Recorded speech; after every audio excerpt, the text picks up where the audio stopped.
L'ONU révèle comment Pyongyang parvient à se jouer des sanctions internationales et la Corée du Nord n'aurait pas mis fin à son programme nucléaire et aurait eu recours à des transbordements illégaux de produits pétroliers en mer, de bateau à bateau, pour contourner les sanctions des Nations Unies, d'après un rapport publié récemment par l'organisation internationale. Selon un nouveau rapport d'experts envoyé au Conseil de sécurité, la Corée du Nord n'a pas stoppé ses programmes nucléaires et balistiques et a continué de défier les résolutions du Conseil de sécurité à travers une hausse massive des transferts illicites de produits pétroliers en mer en 2018.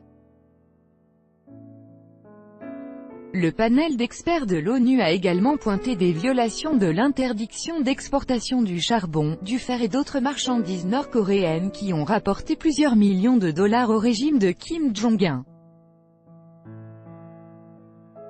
Ces violations ont rendu le dernier train de sanctions adopté l'an dernier sans effet, en bafouant les restrictions imposées par l'ONU, ajoute le texte. Pyongyang a en outre tenté de fournir du petit armement et des armes légères ainsi que d'autres équipements militaires, à la Libye, au Yémen et au Soudan. Le rapport identifie un trafiquant d'armes syrien, Hussein al-Ali, qui a fourni un éventail d'armes conventionnelles, et dans certains cas de missiles balistiques, à des groupes armés au Yémen et en Libye. Les armements étaient fabriqués en Corée du Nord, précise le rapport.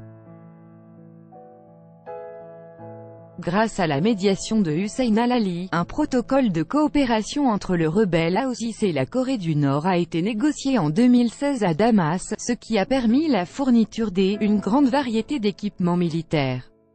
La Corée du Nord a continué de percevoir des revenus de ses exportations illicites, notamment de fer et d'acier à la Chine, à l'Inde et à d'autres pays encore, qui lui ont rapporté près de 14 millions de dollars d'octobre à mars dernier.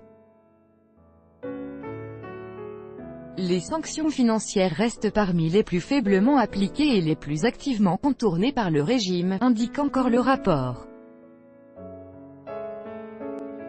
Les diplomates nord-coréens ont joué un rôle essentiel dans ce processus, en ouvrant de multiples comptes bancaires à l'étranger. En dépit d'une interdiction de former des co-entreprises avec la Corée du Nord, le rapport dévoile l'existence de plus de 100 sociétés de ce type. Le panel d'experts à l'origine du rapport est chargé du suivi de l'application des sanctions adoptées après le 6e test nucléaire et balistique de Pyongyang effectué le 3 septembre 2017.